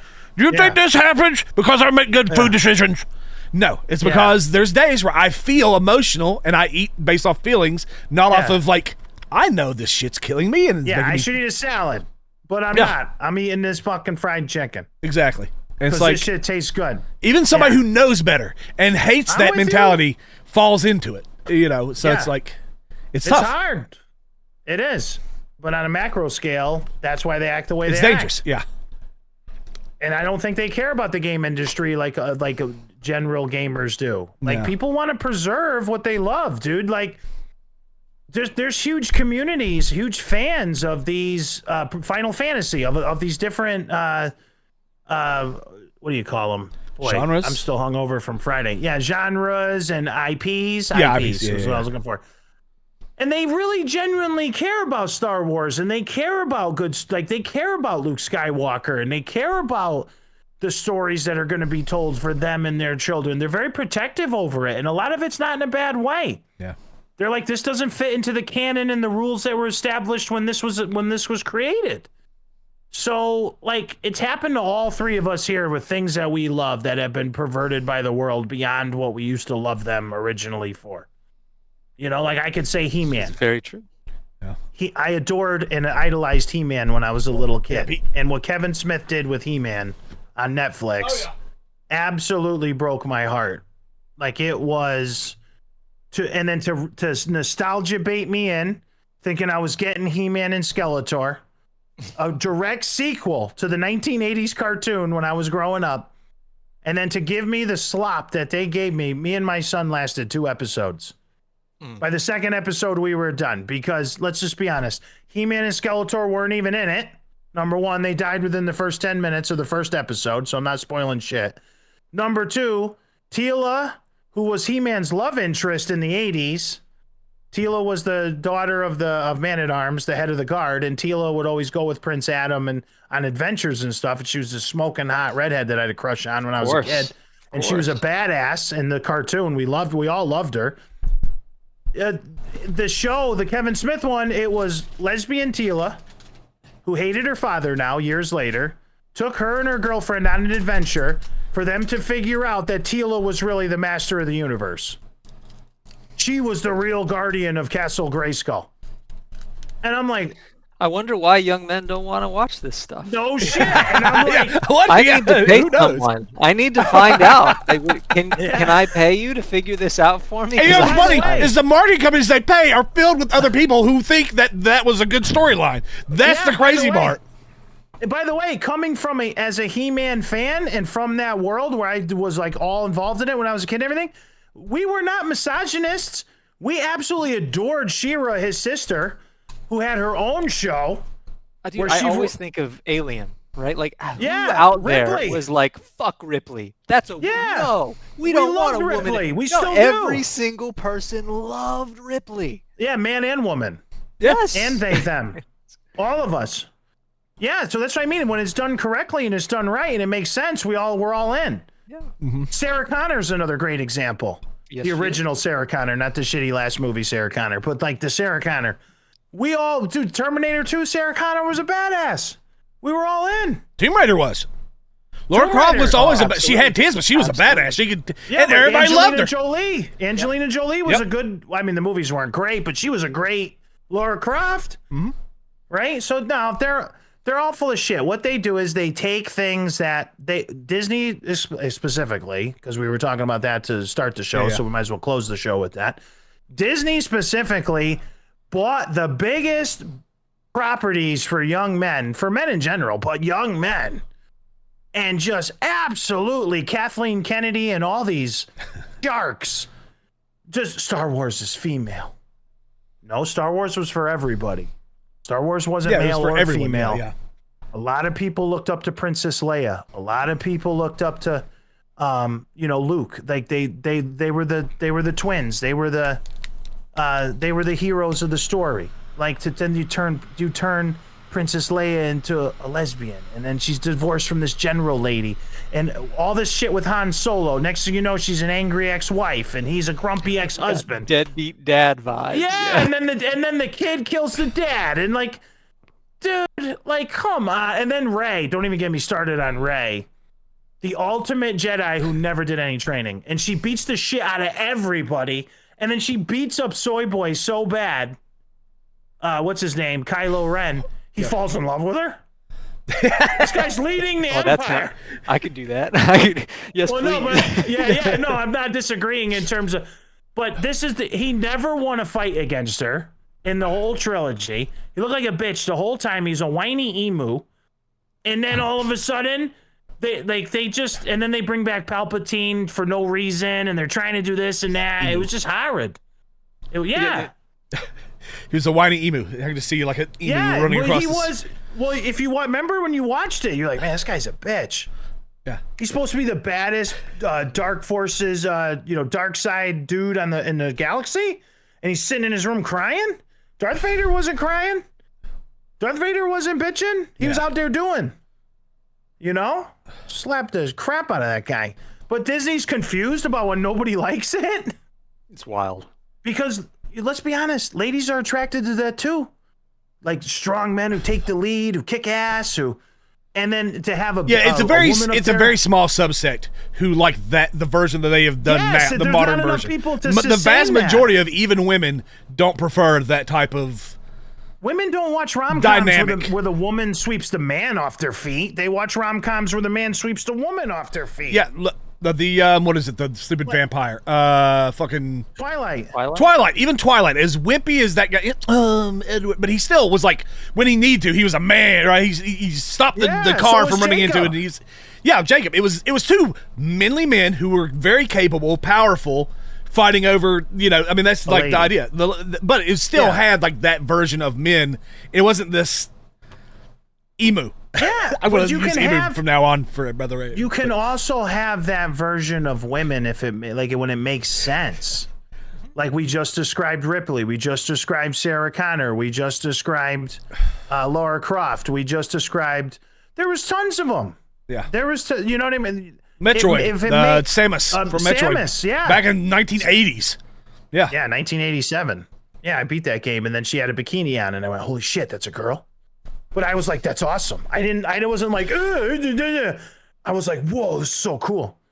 Like they just perverted it so much that everybody now just throws their nose up at a lot of it. Like we just, like with Indiana Jones, last example from me, The Dial of Destiny, the newest Indiana Jones movie. So, okay, first of all, we can make the argument Harrison Ford shouldn't be playing Indiana Jones anymore, 80 years old. And if they were, he does look like he should be wearing a diaper. I will agree. Like I feel like he wears a diaper. That's just all. I mean, he could pull it off if they did some type of Sean Connery flip where he was the dad and there was a younger Indiana Jones like Shia LaBeouf or whoever they cast as his son, because he had a son from the Alien one that none of us liked either, but at least it wasn't like crazy woke. But the Crystal Skull, which wasn't a good movie, but he had his son. And he married his sweetheart finally at the end of that movie. And he had his child and he had his wife and he was going off into the sunset to retire with his love. And then we start the fifth movie. All right, she divorced him. Here we go. She divorced him. His son is dead, died a tragic death before we get to this movie. His out of nowhere niece shows up to teach him how to be a real archaeologist and take him on an adventure. Yeah. No shit. Nobody went and saw it. No shit. Like, who wrote this? Like, is this a joke? Is this a joke? You know what I mean? Like, nobody went and saw it. It was $300 million failure. Nobody wants to see Indiana Jones emasculated.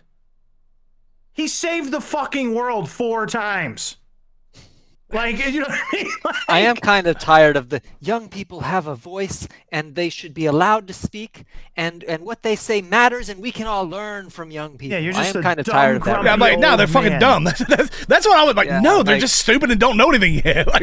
Like all they can really do is serve as like a thing to bounce your ideas off of, and once in a while they'll say something that'll make you go, huh, okay, fair enough. Yeah. But it's like you got to throw 80 rocks at it before one even gets close to that, right? Like, and you got to be able to discern that the other 79 throws were bad, right?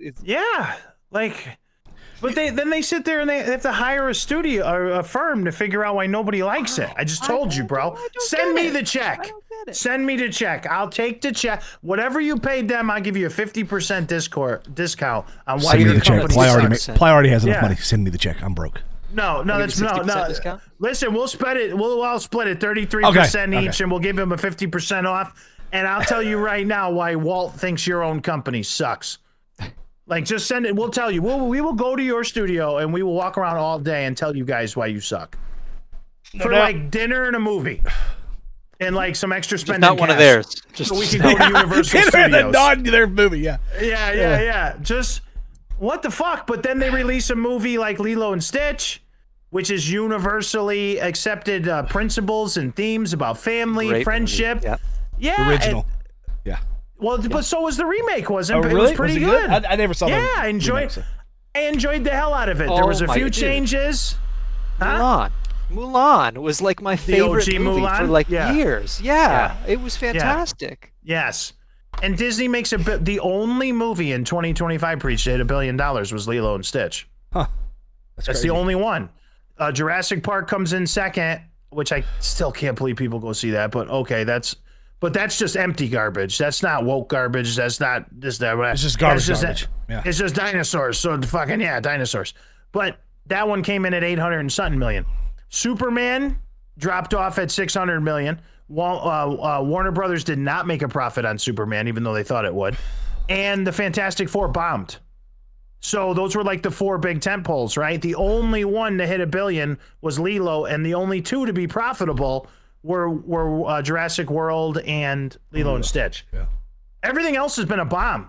Even in October, there's been no hit movie in October. Everybody pretends Predator Badlands is going to be a hit. No, it's not. It made $40 million on its opener, which is great.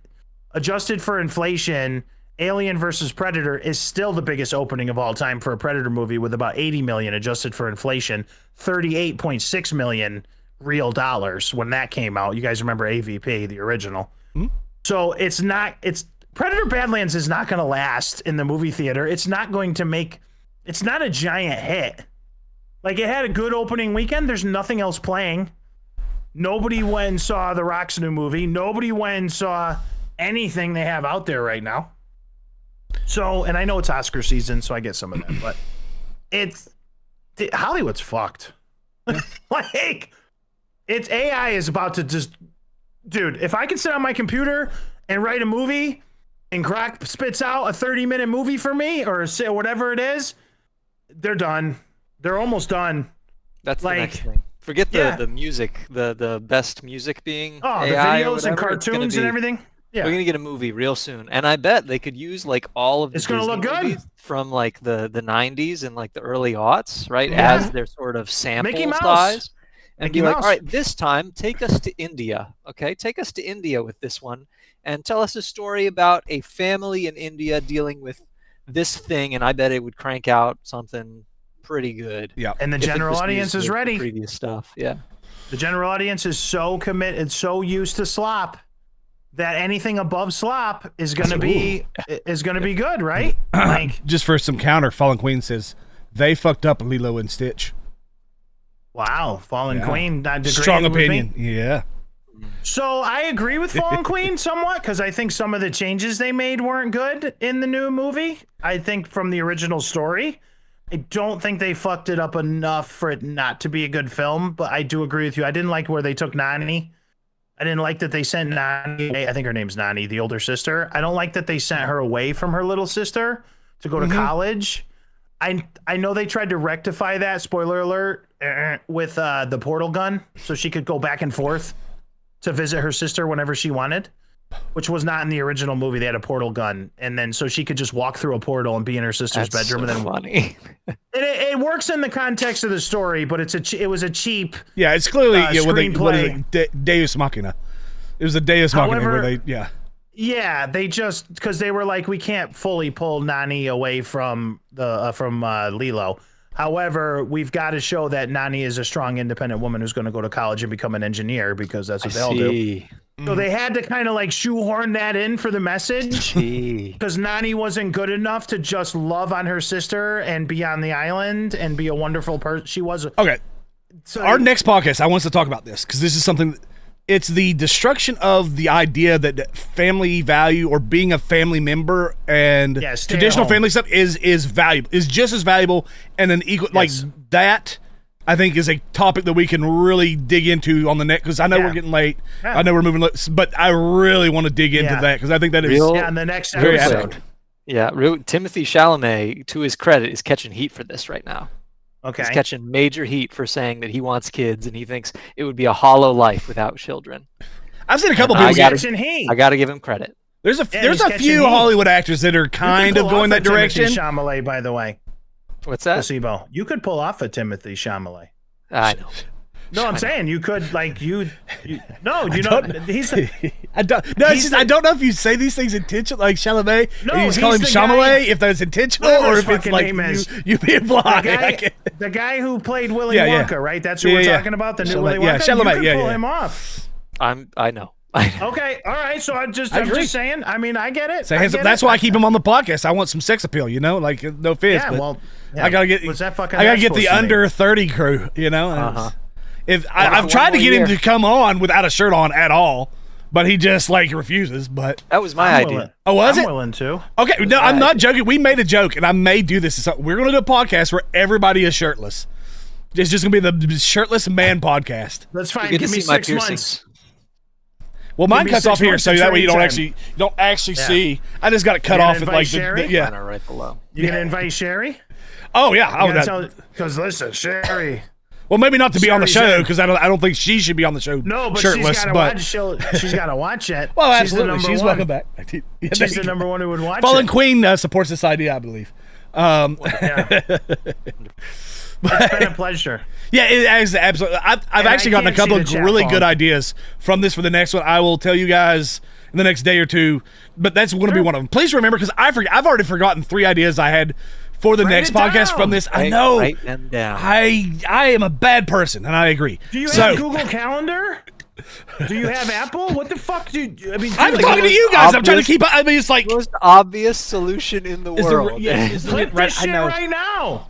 Clip this right now. That past 2 minutes, and then save it as the ideas for the next show. All right. You know what? I am so old. Look at this bad boy, huh? What do you think about this? Looks great. Yeah. Good. Write it down. I will. That's what I'm gonna do. Okay. I got one right here. Yeah. I do the same thing. Okay. I will make sure and do that. Me too. Yep. So, absolutely. I gotta go and I gotta I gotta feed everybody upstairs. They're waiting on that, and all right. But anyway, it's been a pleasure. Yes, I love you guys. This is absolutely a blast, and we will have some really good. We're gonna have some good topics for some that I think even Placebo will actually talk about. Listen, we gotta get in there. Hot takes, baby. You want attention on the internet? We need hot takes. I agree. Well, as long as they're honest and well thought out hot takes, I agree. I don't like the current streamer meta where it's just like banana should be put up your butt. Yeah, I don't know who does that. So water is a solvent. They don't have streamers in general don't have hot takes. They're all full of shit. A lot of them. They all just go with status quo, and their opinion, their courageous opinion, in public is generally what they think will give them the less heat or the most attention. They're not. And like an actor, like anybody else, like a CEO of a company can't walk in and say, "Yep," to a new customer, your shoes are ugly as shit. Oh, you look great. So. I get it, but listen, I'm willing to say whatever needs to be fucking said, and and I'll sit up here and say Godzilla 1998 sucks. I ain't holding it back. Oh, bold statement, man. Fuck yeah! I hope you don't get canceled. I hope your job at UPS is safe. I hope they don't track you down. I'll come up here and say the new Star Wars sucks, or pineapple doesn't belong on pizza. So brave. It's brave. So listen, Disney might actually hire you now. They might have to. They want to get real men as customers. I'm the one guy you should hire. So anyway, all right. Yes, I gotta go. Love you guys. Right. Appreciate you. Love you Thank guys. you, Thank you Fallen so much Queen. to Fallen Queen. Let me send you. I need to send Fallen Queen an invite. I'll send you a Discord invite so you can actually be in my Discord and then you can write me notes. Because she said she would write down the ideas if I told her while it was happening. So Good. Okay, I will take help. Yeah. Thank you. Write this down, Fallen Queen. I'm not doing any shots tonight. And we will be back sometime next week with this. I hopefully will start streaming sometime myself this week. Maybe I could do one with Play. We can play Arc Radius together sometime. If we work it out. Ooh, if you could deal with what I have to go through on a I'm nightly going to give you. I'm going to do more burnt peanut than I am like rational. Oh, good. This is going to be reserved for rational preach. Game streaming is going to be like dumb fuck. Wait a minute. Can I ask because you I know that about what burnt works. Peanut? Huh? How long's this guy been around? A few years, but he blew up recently. He blew up recently. God, is he talented? I actually agree. I think he plays stupid. He plays very dumb. But if you actually listen to what he's saying, dude's actually pretty smart. He knows he's like very quick. Some of this motherfucker come guess. Like the way he comes up with shit on the spot is absolutely. Dude, anyway, his camera angle on his peanut. Looks like he's got his mouth open. That guy is comedic gold, bro. I've never liked VTubers at all.